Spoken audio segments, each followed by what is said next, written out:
Has the US dollar become too weak?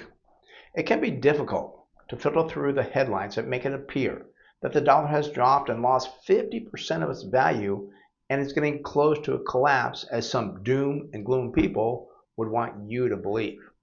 The truth is, since January 2025, the dollar is down about 10% against other major currencies. Now, keep in mind that it fluctuates every day, every hour, and actually every minute. This is normal, but the headlines can be very scary.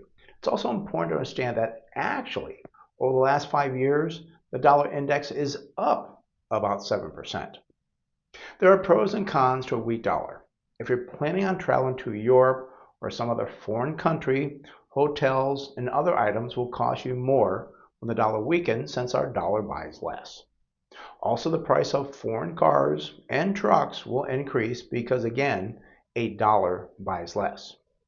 But the other side of the coin is that people from other parts of the world can now come to the United States and spend money in our economy, since our currency now goes further for them.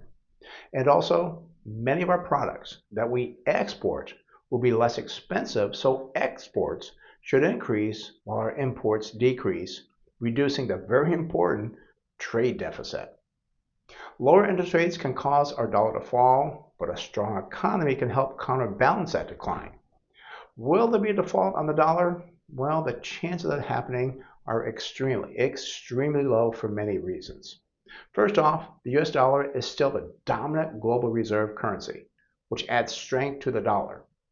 It is also understood that yes, we do have high debt, but also, if needed, this is only if needed, it's never happened before, the US can print dollars to pay that debt.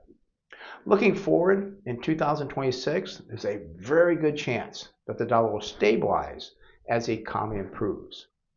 Foreign top trading partners have pledged to invest $5 trillion in the United States. With that large investment, more travel to the US, and people buy more US products such as cars that are now a better deal due to tariffs and a weaker dollar. Come the end of the year, we can actually see a firmer dollar and also a booming economy, and perhaps, be careful of this, further declines in gold and silver that are still near all-time highs. I do get pretty excited just reading about this, but it will require patience for investors, as I do see this being a volatile year. I'm Brent Wilsey with Wilsey Asset Management. If you like these videos, be sure to give it a like or comment, and feel free to check out our other YouTube videos and weekly newsletter for the latest economic news, expert analysis, and market insights.